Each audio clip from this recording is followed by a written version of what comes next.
Today, I'm reviewing a video from YouTube where the pilot unfortunately breaks his leg on landing and it is totally avoidable. So today, I'm going to review the video and teach you a number of things about cross-country landings that you really need to know. Ready? Here we go. See ya.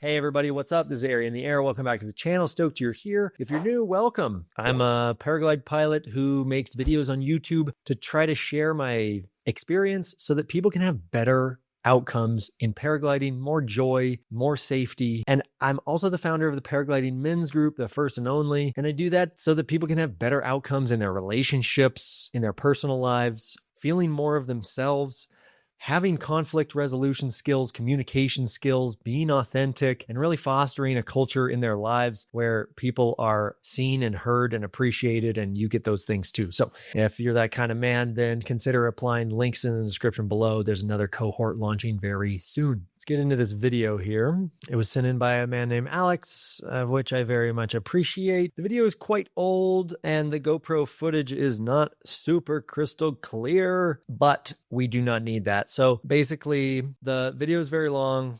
I won't show you all of it, but I do want to show you, basically, he did send me an email. Let me pull up this thing. Okay, so you can see here, he sent me this. This is a big land, everything in green he circled as a landing field, and the blue is the wind direction. So the wind is coming down the island and the big landing fields are noted. He ends up landing right here, as far as I can tell. And he said that he made a number of mistakes that put him out. But as I watched the video, I still think that it was possible to make a very safe landing right where he landed. So that's what I'm going to focus on today. Okay, so basically at this point, he's pretty low and he has picked this spot as a landing field. Couple things. When you're high, it's not always easy to tell whether or not a landing field is perfectly safe. It's hard to see power lines from thousands of feet. It's hard to see undulation of the terrain from above where you get the pancake effect, everything gets smashed out. These are skills that develop in experience and that you want to pay very close attention to any landing field that you've never been in, okay? So scrubbing forward, there's a couple of things that I note about this landing field that he's picked. So although the footage is a little dark and grainy, you can tell that there's like some rubble piles in this field, right?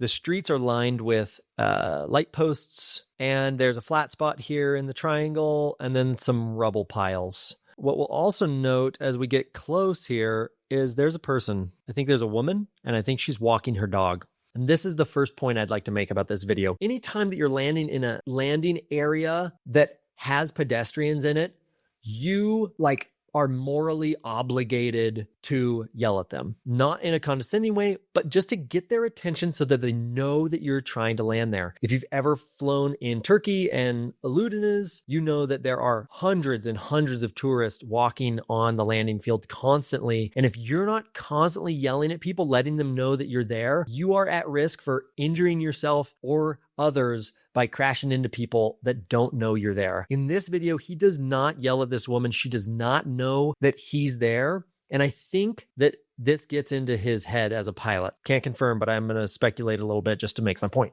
As he comes down, let's just play this from right here and watch what happens. You see that he ends up just landing in a rubble pile. And no, this is not like a big compound fracture of his femur or something, big bone sticking out of his leg video. If those things interest you, then just unsubscribe from this channel, please.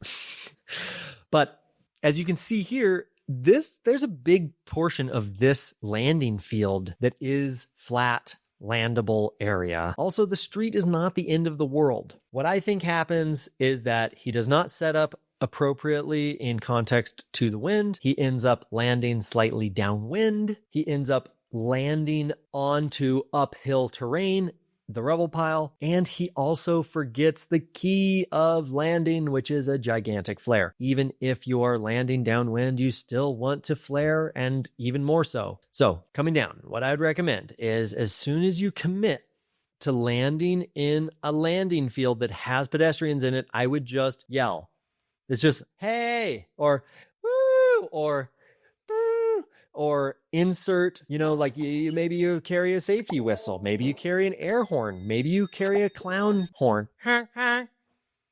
I don't know. You need their attention so that they're not in your way, so that if they are in your way, they can move. Like a number of people have been killed in Oulu because the pilot does not yell and they crash into the back of the person. They hit their head on the ground. They're dead. It's like really for everyone's safety, just make sure that if there's pedestrians in the landing field that you yell so that they have your attention. And you don't have to be talking to them. Just start making noise with your mouth and they will hear you. The other thing is that he gets somewhat fixated and he loses his heading with the wind. Look at his ground speed right here as he's going towards the road. He's got a pretty slow ground speed here. He just needs to keep pointed into the wind. But he thinks he's running out of landing field because he's afraid to land there. So he makes a 90-degree right turn. His ground speed increases dramatically. He's got some pitch that he doesn't control and he just puts his feet out.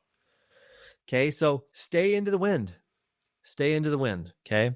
You want to landing, it's important that you are flying into the wind with a paraglider directly over your head with a full flare. Any one of these things can be missing if the other two are not. If you have a paraglider that's right over your head and you have a really good flare, even if you land in a slight cross or downwind, it doesn't have to be the end of the world, but you really want all three of these things to be true. So as he comes in, really here, just stick yourself into the wind, stay into the wind, stay committed on that. Even if you overshoot your landing a little bit and you run into this rubble pile into the wind, it's way better than running into it cross downwind. And as always, paragliding is so scary. When he's landing out, he's already on edge here. He knows he shouldn't be landing out. He knows he made mistakes that led him to landing in this, God-forsaken place. And that gets to him because now he's in a fearful state. Nervous system regulation is of the utmost importance. Paragliding can be so scary and so overwhelming. I have 3,000 flight hours and I still find myself with my heart pounding out of my chest and my palms sweating and being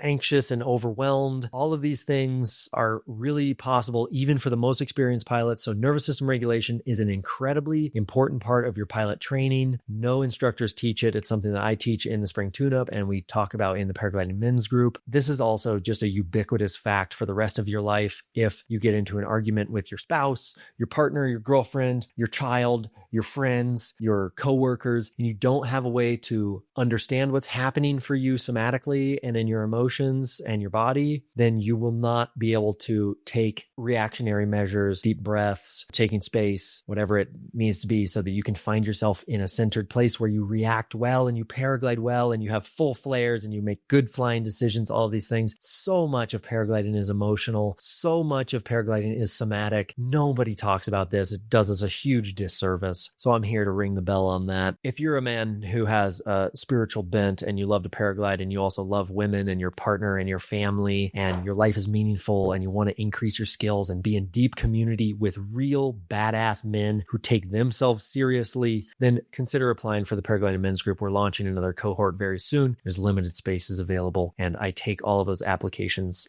personally. They go straight to my email and I'm the only one that sees them. So feel free to write me and we'll see if it's a good fit for you. Thank you so much for watching. Thanks to Alex for sending this video. Send me your crash videos, your paragliding collapse videos. I'm happy to spread the knowledge that I have to try to help you guys have better paragliding outcomes. We'll see you in the next episode.